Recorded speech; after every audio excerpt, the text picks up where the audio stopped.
I live an extremely blessed life. My interests mainly are just in my family and my church, and I really still love baseball and softball at this time of my life.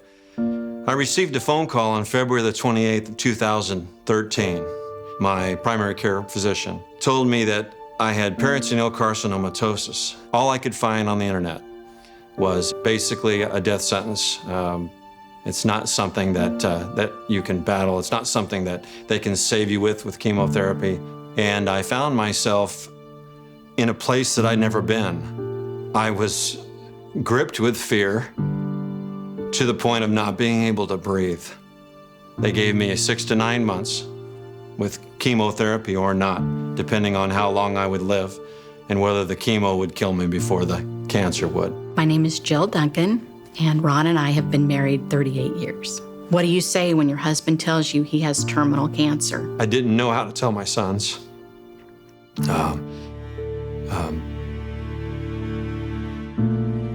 We came back and met with Dr. Cam Idris, but I was rather vocal about there's got to be something you can do with this 53-year-old, hopefully somewhat in shape body.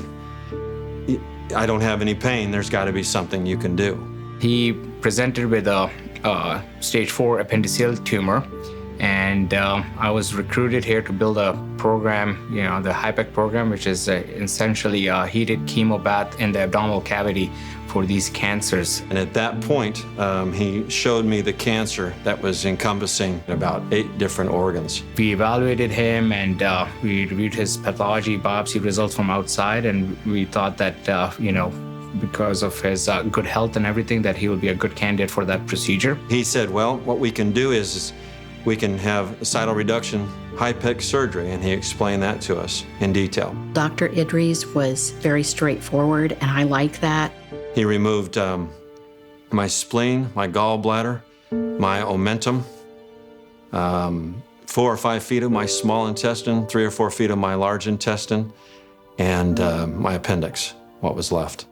Subsequently, he has been, thankfully, disease-free for almost 6 years now. Vanderbilt Ingram Cancer Center has been a huge beacon of hope to me. On our last appointment with Dr. Idris, when he actually said the words, "Go live your life," saying that Ronnie was cancer-free, Ronnie asked, well, what can we do? He said, we want to give back. And Dr. Idris said, we need money. We need money for research. We need money to make this treatment better. We feel by donating and giving funds and raising funds to the RAD project, either just from outside donations or from our concert or from a planned golf tournament or whatever we can, for Vanderbilt Ingram Cancer Center and peritoneal carcinomatosis. If we're part of the solution, and we can ever even feel in our hearts that we helped, what else is there?